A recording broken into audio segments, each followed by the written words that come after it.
How long is it since you've moved into the home? April 2019, so we are just over 2 years now. What was it that had you first decide to build a home that was more sustainable? I had built before. There were things to me that just didn't make sense. So first build I went through, the thought process to whoever was designing it should be based on some pretty basic things. Where are we going to get more light? Where's going to be more natural? How are we going to keep the house warm? And how are we going to make the house that accessible? Because you walk into a lot of show homes, and particularly I think hotels as well. You walk into the bathroom and there's no trip hazards, so you can just walk into the shower. You don't have to step over anything. And I always wondered, why isn't this just standard in a project house? Because I don't like to have a lot of cleaning. So in the bathrooms, I think the more corners you have, and the more crevices there are for mold, the more cleaning you have to do. So that was one of the drivers of it. Yeah. No, great, because I think you're right. Designs quite often are not practical. You built before, so therefore compared to what you built before, considering that there's a whole lot of different things in this home and the way it's done, the extra insulation, the double roof insulation, and the flush thresholds, wider doorways, hallways, etc. So how would you compare to what you've done before? It's like price per square metres was really comparable. Yeah, really, really comparable. And the other thing is that like a standard project build is you are really pushed and rushed through that design process. Because I mean, project builders, designers, from my perspective anyway, they've got something. It's really a big deal for them to alter it, right? So when we were designing this and you were helping us with this, it was months and months and months, and there was no pressure to finalise anything, and there was a lot of thinking time, and that really made it such a better experience, because from what we were thinking in the beginning, that there were some key things we were looking at in terms of the block, the views that we had and wanted to work with, and some key things like musical people in the family, wanted to get them away from me, to one end of the house, and that it's actually quite a small block we're working with, and just a small block and a small rectangle block, and how could we incorporate all of that in? And if we were to rush through that, we couldn't have achieved, I think, what we did. And with the block too, of course, the orientation's to the street, and which makes it much more difficult to actually get your performance, particularly in winter. Summer, a little bit more, because the rectangle is longer to north to south instead of east to west. And again, the block, of course, this block is so fantastic because the views outside, through here, out the street, it's a great location. I can understand, of course, when I looked at it, I go, oh, what am I going to do? So from your point of view, how's the performance been? I mean, summer and winter, but particularly we're just coming out of winter, like we're still in winter at the moment, and we wouldn't have it today, although we've had like the coldest winter in Perth for so long, the wettest. So how's it been from that point of view? Oh, really great. And if I compare to the houses that I've lived in Perth so far, and my build before this as well, in winter, and not in this house, in the other houses, have cold nose. You'd go to bed and you'd have a cold nose, and for no good reason, right? We're in Perth, and it just didn't make sense. And in the other house, I needed to have a reverse cycle air conditioning just to get a bit of warmth in. So we have here, we've got the little oil fin radiators, just the tiny ones, and so for an hour each night before bed, they're in the bedrooms. and that's it. Yeah, great. The oven, we do a lot more cooking in winter, and so when we finish cooking, we just leave the oven doors open. Good move. That's what they used to do with combustion stoves. Yeah. We get a lot of people when they first come in, they look around and go, oh, this is different, this is really big, and it's not a big house. But what they're noticing is a hallway which they can walk down without bumping into the walls, and doors that they can get through easily as well. And when I point that out, I said, oh, it's actually quite a small house, but it's just that the hallway is a bit wide. They go, oh yeah, you're right. Your home was set up that way, which you're young. Really, yes, like definitely compared to me, but you are, and you'd say, well, why would you do it?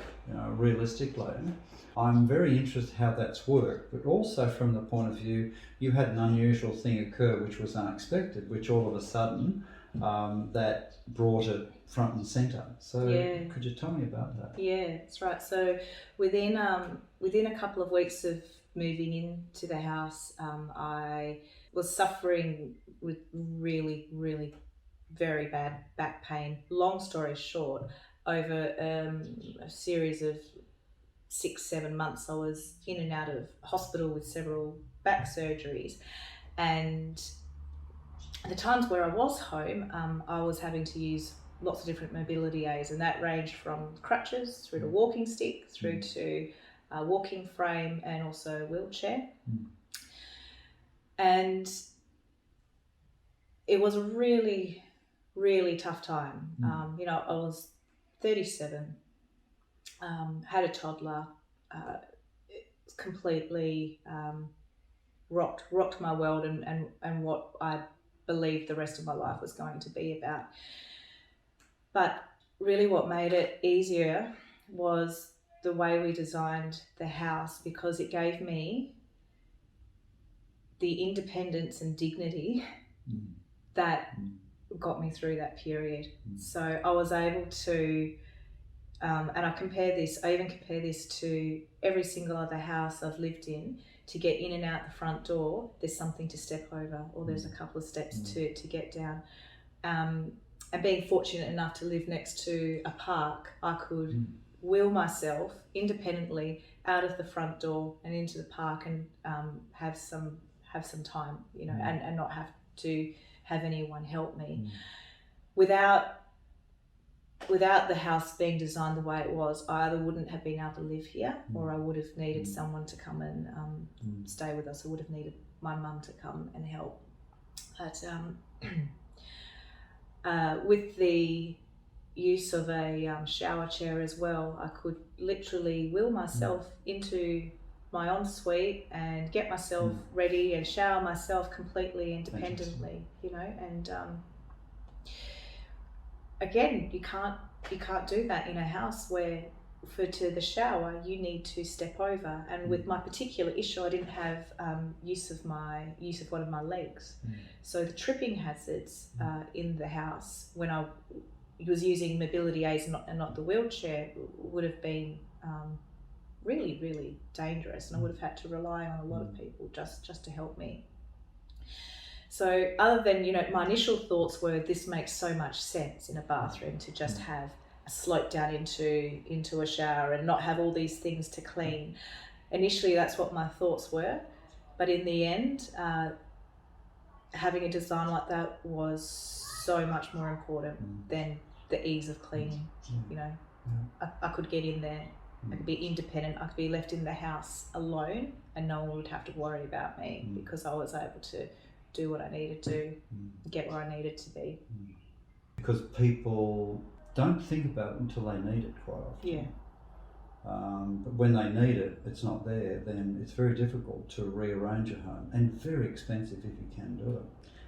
I'm cognizant as well that there's some, we were talking about the design of the house and how expensive it can be to sort of do something after the fact, retrofit it. Some of the houses we're seeing now with, toilet doors that are 60 centimetres wide, and the main entry to the house being a hallway, but a very narrow hallway. They simply would not work for someone who needs a mobility aid. attaching a rail to the wall or whatever. It's just going to Yeah. reduce that space Yeah. even more. Yeah.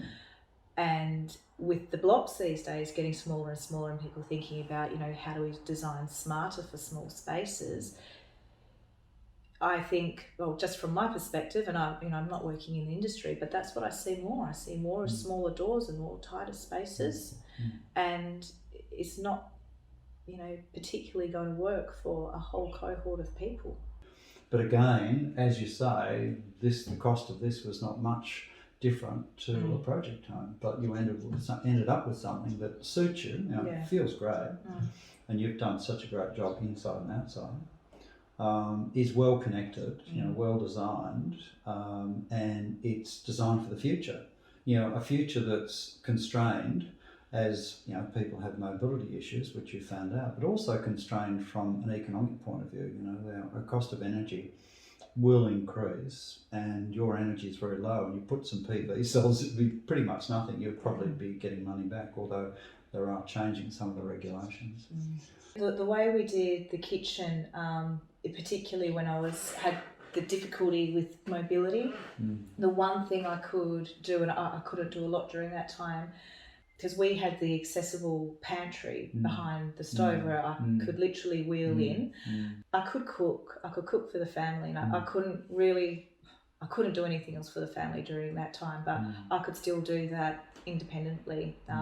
It was just a case of moving some of my more frequently used items from the top shelves to where I could access them, but being able to wheel in was fabulous.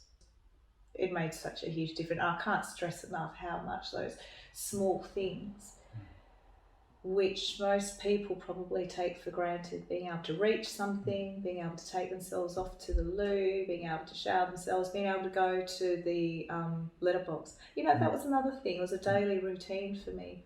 I could go to the letterbox. I could go to the letterbox by myself with no one here. I didn't have to step over anything. Yeah.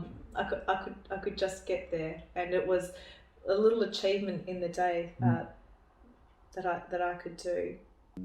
You've also set the home up so well, not just to cater for that situation, but to cater for the family and the way you've furnished, the way you've done the garden.